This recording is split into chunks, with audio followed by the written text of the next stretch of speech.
Ate, ano bang itsura ng autopsy report? Oo nga. Kahit ako, hindi pa ako nakakita ng ganyan. Hindi ko naman alam kung anong hinahanap ko. Hirap. Basta isa-isayin niyo lang lahat ng mga papel na makita ninyo.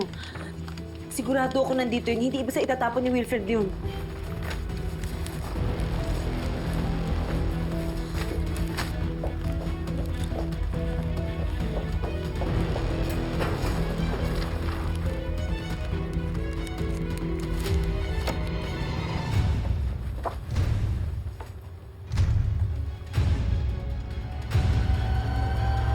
Anong hinahanap niyo?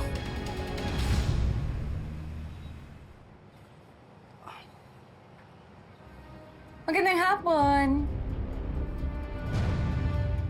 Good afternoon po. Ano po yung sa atin, ma'am? Yung record ng bakuna ni Lia, kailangan kasi sa school eh. Hindi ko maalala kung saan ko nilagay. Sige lang. Love.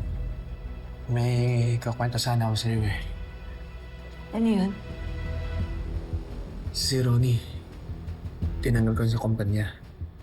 Sobrang pikon na ako sa behavior niya eh. So, tinanggal ko na siya at inayaan ko muna yung assistant niya mag-take over sa department niya. Eh ako na naman ang sisisihin nun. Kaibigan po ko ni Tristan. Ako po si Jenny. Hindi na po dito nakatira si Tristan. Andun na po siya sa... Sa atin niya. I know. Pero kayo po talaga yung sadya ko dito.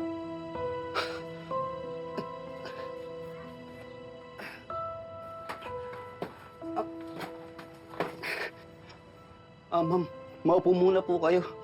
Pasensya na po. Hindi na. Okay lang. Kaano-ano niyo po si Tristan? Kamag-anak? Ha? Ano naisipin yun? Wala naman siya magagawa sa iyo eh. Okay? Sige, maiwan ko muna kaya magpapalit lang ako. Halika. Hindi. Sige. Masipan natin mahanap natin yung documents ni Lia.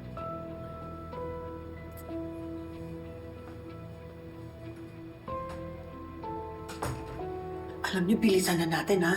Bago sila makahalata.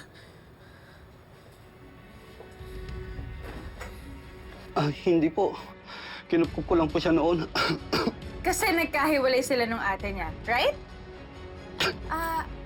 Alam niyo po ba yung rason kung bakit sila nagkahiwalay? Sure naman po ako na kwento na ni Tristan sa inyo. Bakit po gusto niyo malaman? At ano po talaga yung sadya niyo sa akin, ma'am?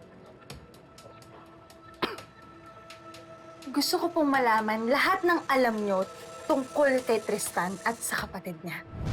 Bakit po interesado ka sa buhay ng magkapatid? Para saan po?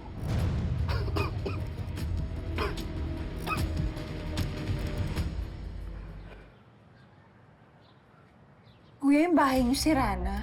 Di walang electric fan kaya mainit. Pero ako pong bahala sa inyo. Nakita ko na.